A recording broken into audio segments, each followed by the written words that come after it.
శ్రీ శివాయ గురవే నమః.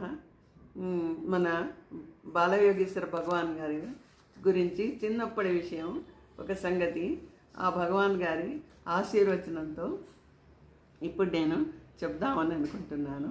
ఏమిటంటే ఆ బాలభగవాన్ ఈశ్వర గారు చిన్నప్పుడు 5 ఏళ్ళకే ఆయన అలా ఆవుల్ని కాచుకుంటూ వెళ్ళిపోయి పరశ శిఖర క్షేత్రంలో ఉండి తపస్సు చేస్తుండగా తర్వాత వాళ్ళ అమ్మగారికి నాన్నగారికి తెలిసింది కదా. తెలిసిన తర్వాత వాళ్ళు ఆ పిల్లవాడిని చూసుకొని చాలా బాధపడతారు. అయ్యో చిన్న పిల్లవాడే, బాలుడే, పసివాడు, అసలు ఎలా పడుకుంటాడు, ఎలా ఎవరు పెడతారు, అంత అడవి, అక్కడ ఏమీ లేదు, చలేస్తే ఎట్లా, వాన వస్తే ఎట్లా, ఎండ వస్తే ఎట్లాగో, మరి చిన్నపిల్లలు సహజంగా తల్లిదండ్రుల దగ్గర ఉంటారు కదా, అలాంటిది ఒంటరిగా ఎలా ఉంటున్నాడు, అందులో ఒక్కగానొక్క కొడుకు లేక పుట్టాడు, దేవుళ్ళకు మొక్కుకోగాను అని సావిత్రాబాయి వాళ్ళ నాన్నగారు రామారావు మహారాజు గారు ఎంతో బాధపడుతూ ఉండేవారన్నమాట. బాధపడుతూ ఈ పిల్లవాడిని ఎలా రక్షించుకోవాలి,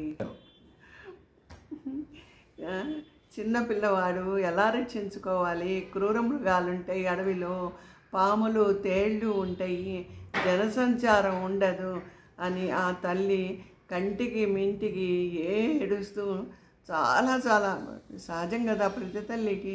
పిల్లవాడు కాస్త ఒక 10 నిమిషాలు ఆటలకు పోయి రాకపోతేనే బాధగా ఉంటుంది.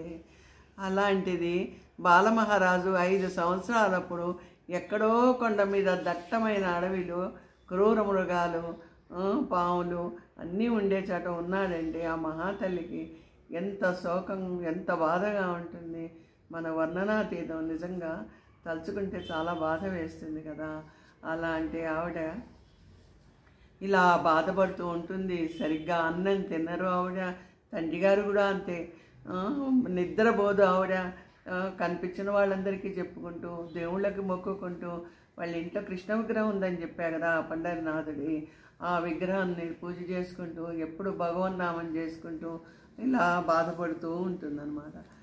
ఆ తల్లిగారు నిజంగా బాధపడిన రోజు లేదు. పాములు, తేళ్ళు, మృగాలు అసలు ఒకట ఎన్ని ఉంటాయి అడవంటేను. అలాంటి చోట ఉండేటప్పటికీ ఆవిడ ఏడవని రోజు లేదు. ఆవిడ తిండి తినలేరు, కూర్చోలేరు, నుంచోలేరు, పాపం నిద్రపోలేరు.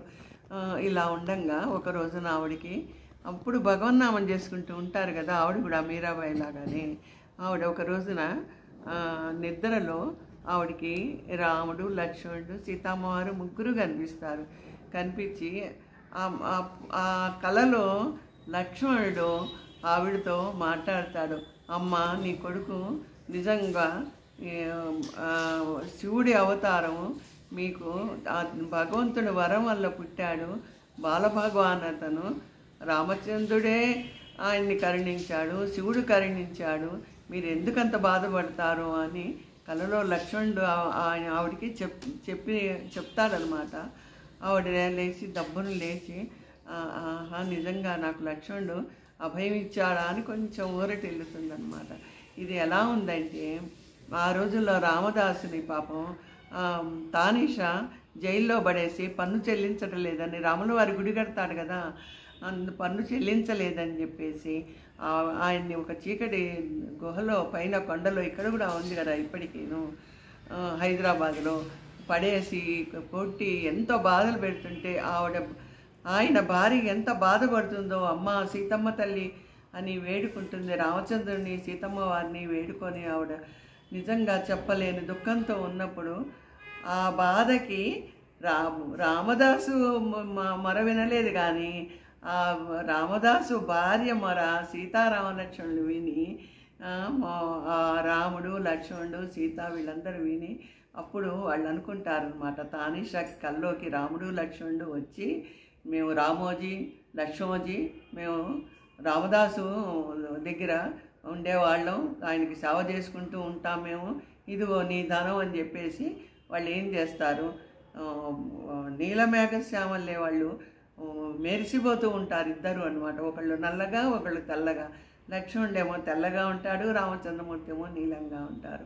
ఇక బంగారపు రాసులు ఇదిగో లెక్క పెట్టుకొని డబ్బులు అని చెప్పి మాడలను ఆ రోజుల్లో రామచంద్రమూర్తి ముద్రలతో బంగారపు నాణ్యాలు ఉంటాయి. అవి కల్లో కుమ్మరించి వెళ్ళిపోతారనమాట. ఆ రోజున ఆవిడ ఎంత నిజంగా చూసి తానీషాకి ఆ రామదర్శనం లక్ష్మణ దర్శనం అయ్యి ఉలిక్కిబడి లేచి చూస్తే నిజంగా అలాగే జరిగి ఉంటుంది. ఆ మొర చూసారా భగవంతుడు ఆ రామదాసు భార్య మొరకి ఎలా వచ్చి అనుగ్రహించారో అలాగే సావిత్రిబాయికి కూడా ఆ మొర ఆలకించి వచ్చి రామలక్ష్మణుడు నీ కొడుకు మహానుభావుడు నువ్వేమి చింత చెందకు అని చెప్పి వెళ్తారు. ఇదంతా ఆశ్చర్యం కదా నిజంగాను. దైవాంశ సంభూతులకి లోక కళ్యాణం కోసం ఈ భూమి మీద వచ్చినందుకు నిజంగా ఇలాగే మనకు కనిపిస్తూ ఉంటాయి అన్నమాట. ఇవన్నీ మనం అనుగ్రహించి గురువు యందు భక్తి శ్రద్ధలతో శరణాగతితో ఉండాలి. ఇదంతా భగవాన్ గారే నా చేత చెప్పిస్తున్నారు. అలా సావిత్రిబాయికి రాముడు లక్ష్మణుడు కనిపించి లక్ష్మణుడు ఆవిడికి అభయహస్తం ఇస్తాడనమాట. నీ కొడుకు ఏమీ కాదమ్మా అని అభయహస్తం ఇచ్చేటప్పటికి ఆవిడ చాలా చాలా ఆనందించి ఆవిడ ఊరటిల్లుతుంది. చూసారా భగవాన్ గారికి చిన్నప్పటి నుంచి ఆ భగవంతుడు ఎలా కాపాడుతున్నాడో. ఆ తల్లిదండ్రులకు కూడా ఆ భగవంతుడు కనిపించారంటే వాళ్ళెంత పుణ్యం చేసుకున్నారో కదా. హర హర మహాదేవ్. అదే పల్లి విద్యార్థి.